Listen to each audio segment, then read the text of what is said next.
Donc, sur le vote des Burkinabés de l'étranger, il est attendu des propositions pour l'effectivité de leur participation aux consultations électorales au Faso. Voilà pour les titres. Bonsoir à tous et merci de nous suivre.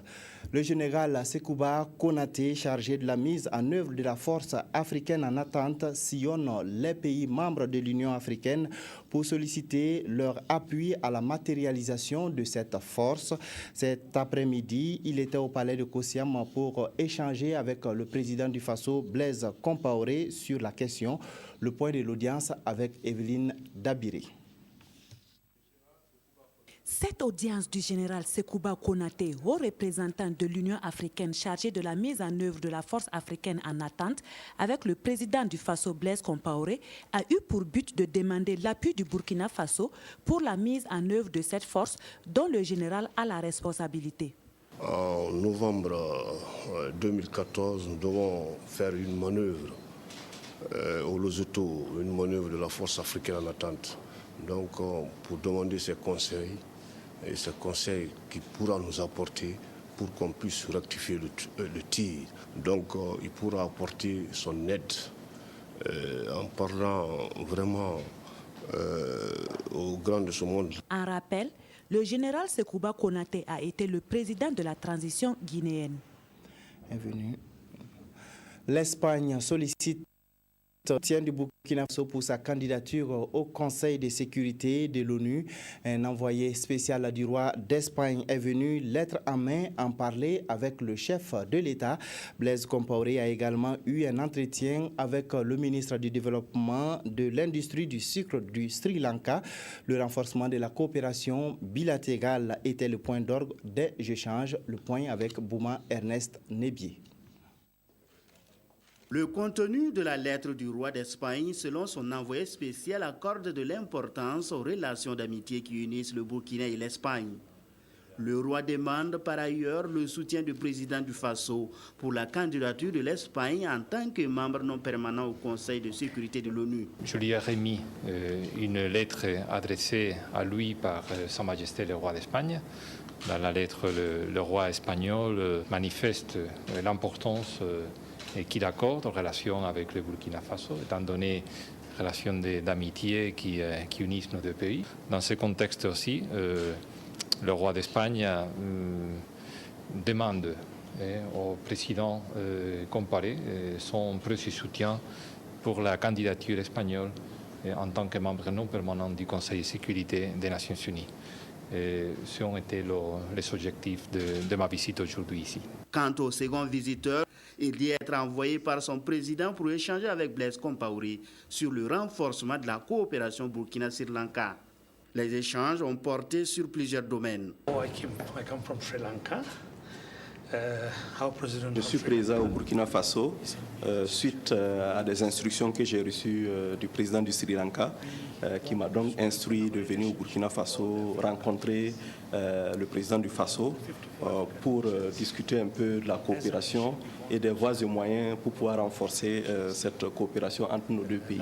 Il faut dire que c'est une initiative que nous avons lancée à destination des 54 pays africains pour que nous puissions donc renforcer la coopération à ce niveau.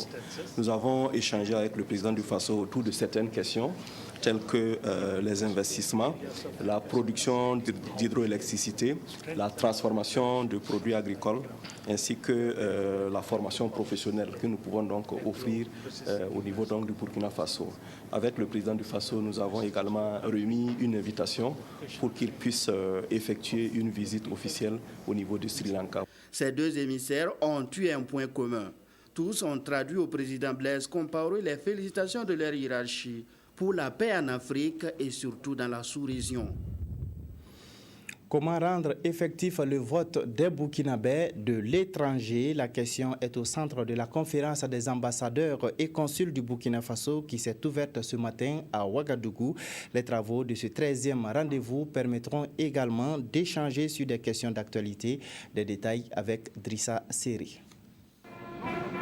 L'instant est solennel, l'ambiance le témoigne. C'est dans une salle de conférence des affaires étrangères archi-comble que la plupart de ceux qui portent l'image du Burkina à l'extérieur est présente pour prendre part à cette 13e conférence des ambassadeurs et consuls généraux du Burkina Faso.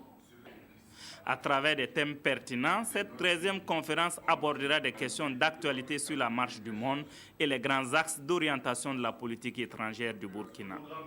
Il est de notoriété partout dans le monde, les Burkinabés juste d'une bonne image. C'est la résultante des efforts conjugués de la diplomatie burkinabé et du sérieux de nos compatriotes vivant à l'extérieur. Pour les autorités, ce travail doit être poursuivi pour le rayonnement du Burkina à travers le concert des nations. Les défis de la diplomatie, ce sont les défis que rencontrent l'ensemble des pays dans le monde. Ce sont les défis liés à la paix et à la sécurité. Et ce sont également des défis liés essentiellement au développement. Comment est-ce que la diplomatie burkinabé peut contribuer au développement de notre pays? Et comme vous l'avez écouté, nos réflexions vont se porter essentiellement sur la contribution de nos compatriotes à l'édification de notre pays. À cette rencontre, les diplomates vont se pencher sur la mise en œuvre du projet Migration pour le développement en Afrique, MIDA, qui est une composante de la SCAD. Ceci dans un contexte où il est question de la participation des Burkinabés de l'étranger aux opérations électorales. Pour le gouvernement, le vote des Burkinabés de l'étranger relève d'un pacte républicain qui sera concrétisé en 2015. L'État tiendra en 2015 la parole donnée à nos compatriotes vivant à l'étranger. Cette parole a été donnée au plus haut sommet de l'État par son Excellence, Monsieur le Président du Faso. C'est en effet à l'initiative de son Excellence, Monsieur le Président du Faso, que nous mettons en place ce nouveau rendez-vous de la vie politique de notre pays. D'ores et déjà, le gouvernement s'attelle à préparer ce grand rendez-vous. Les dispositions seront prises pour que la Commission électorale nationale indépendante commence à temps la révision des listes électorales et le recensement biométrique des Burkinabés de l'étranger en âge de voter. Ceci en vue de l'élection présidentielle de 2015.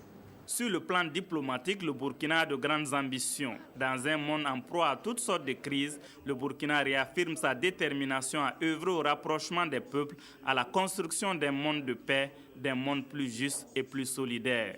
Il a été demandé une pensée pieuse à l'endroit de l'ambassadeur Pierre Ulbodo, disparu à la veille même de cette 13e conférence. Les représentants de la diplomatie et de l'intérêt du Burkina Faso à l'extérieur attendent beaucoup de cette rencontre. On écoute quelques-uns d'entre eux sur les enjeux de cette conférence et le rayonnement de la diplomatie burkinabé. Ils s'expriment au micro d'Idrissa Seri. Les enjeux, c'est de profiter de cette rencontre pour réaffirmer notre engagement à mettre en œuvre la politique étrangère du président du Faso, qui fait que vous constatez qu'on a un très grand rayonnement. Moi qui suis à Cuba, je peux vous témoigner que quand vous avez un accueil diplomatique et que vous dites l'ambassadeur du Burkina Faso, on dit « Ah, le président Blaise Compaoré ». Ça veut dire déjà ce que ça veut dire. En plus de ça, nous avons l'occasion d'échanger avec les Burkinabés de l'étranger pour voir dans quelle mesure nous allons les impliquer de façon efficiente à l'édification d'un Burkina nouveau, prospère et internationalement libre et reconnu. Il faut travailler, ce n'est pas en dormant que nous pourrons améliorer l'image de notre pays. Et sur ce point, je dois vraiment vous assurer que le rayonnement du Burkina Faso à l'échelon international est encore au rendez-vous. Et cela doit être considéré, doit être pris comme un défi. Et notre devoir, c'est de travailler à maintenir et à renforcer cette image du Burkina Faso à l'échelon international. En tout cas, nous en sommes très fiers. Nous avons des motifs de satisfaction qui font que notre devoir, c'est de travailler à maintenir cet état de choses. Il faut savoir que les Burkinabés sont autour de 50 000 en Italie et que près de 80% travaillent dans le nord industrialisé, le nord où il y a les petites et moyennes entreprises. La tomate, c'est dans la région de Naples, beaucoup plus au sud et en Sicile. Donc c'est pour vous dire que c'est une image qui est fortement dépassée aujourd'hui. Et il serait souhaitable que la télévision vienne pour s'en rendre compte. Mes attentes sont d'abord que chacun amène à notre pays sa contribution basée sur l'expérience qu'il a du pays dont il est accréditaire. C'est également qu'ils apprennent le maximum à travers les différents thèmes qui leur seront développés, de manière à faire en sorte qu'une fois de retour à leur poste, ils puissent continuer à donner à l'extérieur le vrai visage du Burkina Faso. En d'autres termes, ils sont venus pour se ressourcer de manière à pouvoir être plus efficaces à leur retour dans leurs postes respectifs. Les médiateurs autosaisis de la crise politique burkinabé ont trébuché sur le désaccord entre la majorité et l'opposition au sujet des conditions de base de la médiation. Le mandat du président du Faso exigé par l'opposition n'a pas été présenté par la majorité. Face à l'impossibilité de concilier les deux parties, la rencontre de ce matin a tourné court. Ce soir, le groupe de médiateurs a annoncé l'échec des négociations. Le point avec Simon Gongo. L'information à retenir ce soir, les médiateurs autosaisis annoncent l'échec de la médiation interne. Face au manque de mandat exigé par l'opposition de la part de la majorité, les négociations n'ont pas eu lieu. Même pour Jean-Baptiste Ouedraogo et son groupe, les positions étaient si tranchées que la conciliation était difficile. Car alors que s'organisent les négociations, les deux partis préparaient les élections. Présidentielles pour l'opposition, référendaires pour la majorité. Les trois sages ne regrettent pas leur initiative et appellent chacun à la retenue. Le groupe de médiation lance un appel à tous les acteurs politiques pour que, dans un sursaut de patriotisme, de pragmatisme et de responsabilité, ils placent l'intérêt supérieur de notre pays au-dessus de toute autre considération, afin de préserver la paix, la stabilité et la cohésion sociale. Cet appel s'adresse en premier lieu au président du Faso pour plus de sagesse, d'honneur et de crédibilité dans la préservation des acquis diplomatiques, démocratiques, sociaux et économiques de notre pays. Ensuite, aux acteurs politiques de tous bords pour plus de patriotisme, de responsabilité et d'amour du bien commun pour éviter des dérapages et des débordements pouvant conduire à des troubles graves et à des violences. Le mouvement du peuple pour le progrès, MPP, continue de tisser sa toile à travers le pays. Une délégation du parti était dans l'est du Burkina et plus précisément dans la Tapoa. Objectif, expliquer les raisons de la création du parti et inviter les populations à y adhérer. Reportage Mamadouba. Diapaga, chef-lieu de la province de la Tapoa, 5e étape d'une tournée régionale d'explication et de mobilisation des troupes du mouvement du peuple pour le progrès. Ici, comme ailleurs dans l'est du Burkina, le discours de la délégation du bureau exécutif national du MPP est resté ferme. Non à la modification de l'article 37, non au référendum et à la mise en place du Sénat. Le MPP est le porteur de la démocratie, des valeurs de démocratie et porteur des valeurs de la bonne gouvernance. Et cela, je pense que les populations l'ont comprise et c'est ce qui fait leur mobilisation autour de nous. Ça prouve que la lutte que nous avons déclenchée est une lutte non seulement légitime, mais une lutte porteuse de fruits que tout le monde va récolter. Les représentants des militants du MPP de Diapaga ont appelé leurs camarades à un engagement déterminant pour une alternance démocratique en 2015. Après cette étape de Diapaga, les responsables du mouvement du peuple pour le progrès envisagent d'autres stratégies de mobilisation afin de ratisser large. Pour finir, des échos de la célébration de la Journée internationale de la femme dans la région du Centre-Sud. C'est Kayao de Bazega qui a abrité la fête régionale. Discours, présentation des doléances des femmes et défilés ont ponctué la cérémonie. Le point avec Ismaël Diloma Sirima. La parade des femmes a été la principale attraction de la célébration du 8 mars 2014 à Kayao. Habillées en pagne 8 mars ou en faso d'Anfani, les femmes des communes des 3 provinces de la région du Centre-Sud étaient représentées.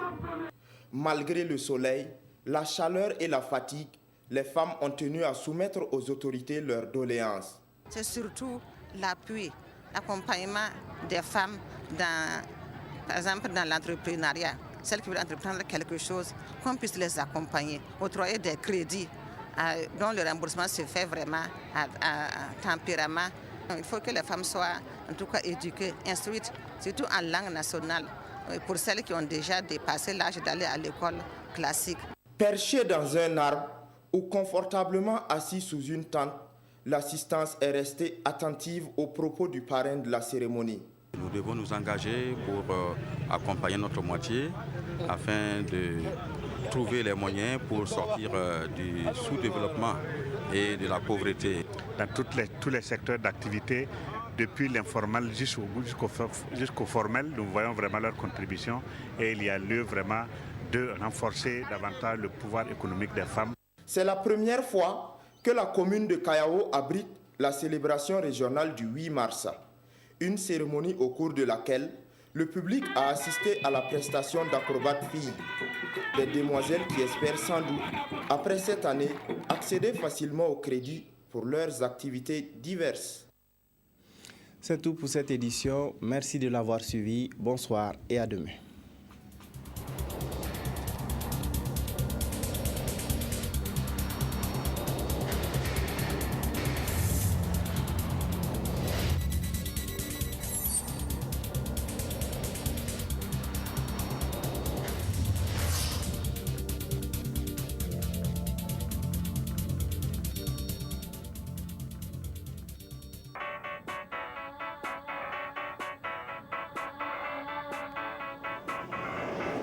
Une terre moderne et accueillante pour vos affaires.